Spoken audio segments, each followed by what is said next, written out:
I Am the Specialist of the Strange, written by Dakota Frandsen, narrated by Douglas MacArthur, published by Bald and Bonkers Network LLC.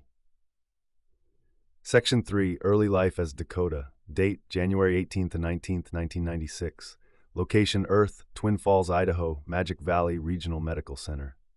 Shortly after losing consciousness, I experienced a rapid flash of various images and events, as if I was receiving a download of memories from countless lifetimes played at super speed.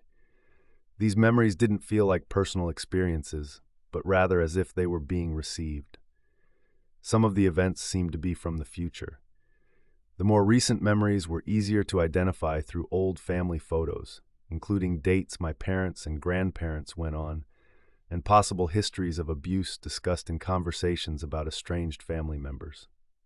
Older memories are more speculative. These included a possible child sacrifice, being rounded up by German soldiers, and potential experimentation by Greys. The download, for lack of better word, ended with a bright flash of light, likely signifying my birth. I remember brief snippets of the delivery room with pale blue tiles and blinding light. I was born on January 19th, 1996, at about 5:30 p.m. Mountain Time via emergency C-section due to postpartum hemorrhaging.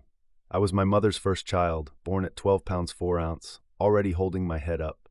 Aside from mild pneumonia, I was a healthy child, just larger than expected. Date, November 1997. Estimated location, Earth, United States, Idaho. My first psychic episode. This is a story I have only fragments of, but it is one my aunts, my father's sisters, frequently recounted. My parents were never married, so I underwent shared custody arrangements. While staying with my father and stepmother, I approached my stepmother, placed my hand over her stomach, and said, "My baby sister is in here." The following day, my stepmother visited the doctor because she wasn't feeling well. A pregnancy test confirmed she was positive. My sister, Censored, was born on June 20th, 1998. For later reference, my ability to provide a psychic ultrasound became a way to test my abilities. I have 7 sisters, 6 sharing the same father, and 2 brothers, both sharing the same father. All are half-siblings. I am also the oldest. Including the half-siblings of my half-siblings, step-siblings, etc., the number of us jumps to almost 50. It is worth noting that among my siblings, I am the only one with an extensive history surrounding the supernatural. While others have had experiences, mostly involving potential spirits, none have revealed to me if they, too, had potential extraterrestrial encounters. April 1999, location, Aurora, Colorado. My family had decided to take a road trip to Colorado to visit my uncle and his wife. Growing up, my uncles, my mother's brothers, were often like my own older siblings, and this one was the fun one who taught me what I know about computers. During our stay, there was a single day of tense stress, as if something major was happening. I remembered seeing police cars rushing past the apartment complex my uncle lived, and naturally was curious about what was going on. It was then I started to see myself seemingly flying through the air to follow the cars, and hearing loud bangs from inside the large building. I approached closer, but something withdrew me back into my body. At the age of 3, I had my first remote viewing experience. It just came so naturally to me. I didn't have to force it. But the incident that sparked this sequence of events was something that no child should have to witness, the Columbine massacre. I would not comprehend that this was in fact what I witnessed for years. It's not as if there's anyone I can really consult in how to process an event I was not technically even present for. Date: November 1999 estimated by court records. Location, Earth, United States, Idaho. At the age of 3, my stepmother attempted to resolve custody disputes between my mother and father by stabbing me in the back of the neck with a ballpoint pen. My father was possessive, and he, along with others on that side of the family, frequently reported my mother for suspected abuse. All claims were unfounded. My mother's attempts to report my father were largely ignored, at least according to what I was told, though the reliability of this source is questionable. Custody was shared. One night, while staying at my father's place, he was soon to get off work. My younger sister, Censored, and I were in the living room watching TV. My stepmother took Censored, presumably to get her ready for bed. Moments later, I felt a sharp pain in the back of my neck. I briefly saw a vision of a dark void dimly lit by an orange-red light source. A tall, menacing being with rough gray skin and reptilian eyes appeared. At the time, for my age, me looked like some kind of dragon man. He knelt down and spoke to me without moving his lips. The color of his skin may have been altered due to the flames. His voice was deep and raspy, almost growling. He claimed the world was corrupt and that people like my father and stepmother shouldn't be allowed to continue hurting others. He offered to help me fight back, even kill them if I worked with him. The temptation was strong, but another voice, more human and caring, intervened in a panic. Without hesitation, I knew to trust it as it screamed, "Dakota, don't listen to him. Fight back." I let out a war cry, somehow materializing a club in my hands, and struck the tall orange being on the head. Surprised and enraged, the being was about to retaliate when I was transported away in a blinding flash. I glimpsed the arms of a tall gray figure with wings made of energy rather than flesh and feathers. I returned to the locked bedroom. The caring voice whispered, "Stay strong, we are always watching over you." The next thing I remember, police officers escorted me outside. I tried to explain that I was just defending myself, but they couldn't believe a 3-year-old could do such a thing. They ignored everything my mother and I said. It was my grandmother, my mom's mother, who pointed out the pen mark on the back of my neck. Dates: 2000 to 2003 estimated. Location: Earth, United States, Idaho. There were several nights I would dream of being aboard spacecraft, seeing UFOs in the sky and talking with strange people in weird uniforms of various colors. Many of them were humanoid, though there were others that resembled mantis, Egoroth, and various others. Date: August 2000. Estimated locations: Earth, United States, Idaho. When I was at the age of 5, my mother started showing signs of pregnancy. She soon married my stepfather, censored. I once again predicted this child was a girl who would become my younger sister, censored, and my mother would be divorced by September 10th, 2001. The marriage only lasted about 3 months. Date: September 10th, 2001. My mother's divorce from stepfather. I'm noting this as a reference event to help in maintaining accuracy in the timeline. Being that I sucked at keeping records and didn't really acknowledge these events until later in life, the obvious gap makes it so details are obscured. But the day before the 9/11 attacks on the World Trade Center, my mom's divorce from my stepfather was finalized. We were living with my grandparents after he threw us out, not knowing my mother was pregnant with his daughter at the time. Date: March 12th, 2002. Sister, censored, was born.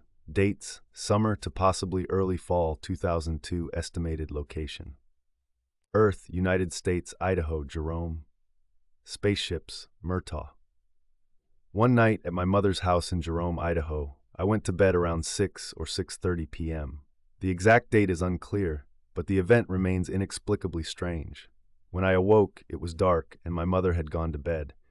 Tall gray beings known as X5 surrounded me. I wanted to scream for help, but couldn't move, as one of the beings tossed me over its shoulder. As I was taken out of the room, I saw 2 more of the grays monitoring my mother, who appeared to be sleepwalking. I tried to call out to her, but no sound escaped. She must have heard my initial screams because the room was illuminated by an ominous blue light, accompanied by an electronic humming. She saw me being taken, but with a wave of the hand from one of the beings, she drifted back to sleep. I remember levitating through the roof, still trying to scream for help. The craft I was taken aboard appeared silver, but seemed to blend into the night sky, likely a cloaking measure. I watched my house shrink as we ascended. A force rendered me into a mindless state as I was undressed and laid on a table with various instruments being prepared for use. I disassociated, knowing I was in danger but believing no one could save me. I saw holograms of other grays, more sinister in appearance. I later learned these were Matra, a race considered hostile parasites by the rest of the galaxy. The Matra seemed to be communicating orders to the X5, but their transmissions were cut off as something rammed the ship. As the beings started using their tools, the ship was ambushed by a group of 3 individuals in protective suits. The ship rocked, and the Greys screamed in panic. Amid the chaos, I was quickly recovered and taken to my rescuer's ship. A tall blonde woman stayed close to me through the ordeal. Her hair was a golden blonde, her eyes a sparkling blue, and she wore a skin-tight bluish-green uniform. She reminded me of the anime character Sailor Moon, though I wouldn't become familiar with the show until later. I asked the woman who she was and why she looked familiar. Her voice was soothing, and there was a gentle glimmer in her eyes. With a smile, she told me we had been very good friends for a long time. She seemed to know every question running through my mind without me saying anything. She grabbed my clothes and led me to a table, asking me to lie down so she could check if I was hurt. Despite it being our first meeting, I trusted her completely. The ship's metals had a blue hue, reflecting the sight outside the front window. A metallic chair rose from the floor, and the woman encouraged me to sit in it. The metal formed to my frame, feeling ticklish. I sat behind two other chairs, all three forming a triangle pattern, allowing me to view Earth through the front window. Instantly mesmerized, I noticed a tall, muscular man with blonde hair and a darkish blue uniform sitting in one of the seats, appearing to be in charge. I asked the man and woman their names. The man chuckled and smiled. The woman, her eyes sparkling, spoke without moving her lips. "I'm Olivia." Olivia explained that we had known each other for a long time and were members of a group protecting people from harmful creatures. The reality of the situation hit me. Those who took me were aliens. As my heart raced, Olivia hummed a soothing melody. The man explained that none of us were from Earth, and that I was part of a project to save people from monsters like the ones who took me. Part of me felt excited, thinking of a group like the X-Men. The two seemed to understand the reference by peering into my mind. They kindly took me on a joyride in space, showing me close-ups of the Moon, Mars, and Jupiter. After a few hours, the man said it was time to go home. They explained they had to make me forget the encounter to keep me safe. I was upset, not wanting to forget my rescuers or what I saw. Olivia reassured me they would return when I was older and would need my help. She spoke softly, "We are always watching over you," before giving me a hug and asking if I had any other questions. I asked to be taken to my grandparents' house, feeling safer there. Initially, they hesitated, explaining it wasn't my mother's fault. But I was stubborn, and Olivia convinced the crew to drop me off at my grandparents', assuring I would be returned home. I remember being carried by Olivia, moving through the unopened window that led into my bedroom. As she helped me into bed, she placed 3 fingers against my forehead to help fog my brain, in order to hide the more extravagant details of my adventures from that night. Whether she intentionally gave me a lower dose, did it by accident, or something about my mind helped access parts of these memories, I am not sure. Even with the brain fog, I could remember being taken, the crew that saved me. The biggest thing I remembered was Olivia's eyes. The next morning, I woke up, unaware of how I got there. My grandparents had no clue I was there. Minutes after I woke up, my mother called, screaming because she couldn't find me. She immediately suspected my dad, an unlikely scenario since I was at her parents' house, 30 miles from where I went to bed. Date, August 19th, 2002, Newfork Incident Report, possible connection Earth, United States, Idaho, near Twin Falls. UFO sighting near Twin Falls, 2002. Date, August 2002. Time, approximately 11 p.m. Location, near Twin Falls, Idaho. Lights on object, yes. In August 2002, my husband and I embarked on the first leg of our road trip honeymoon, departing from Seattle in the morning. Around 11 p.m., we decided to find a motel in Twin Falls, Idaho. As we approached Twin Falls, we saw road signs indicating that the town was only a few miles away. Despite this, we missed the exit and continued driving for a considerable distance before realizing our mistake. We turned around and headed back. Ahead of us, we initially thought we saw an airplane in the distance, but its flight pattern and speed seemed unusual. As the light approached, we could see the underside of the object, and we both immediately recognized it as a UFO. The lights on the underside were rotating. The object never came close enough for us to discern its shape. We parked on the side of the road and watched as the object moved across the sky, eventually disappearing behind some mountains. We then resumed our drive toward Twin Falls.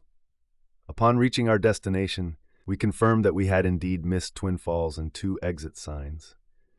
We were not keeping track of the time closely, so we cannot confirm if there was any missing time.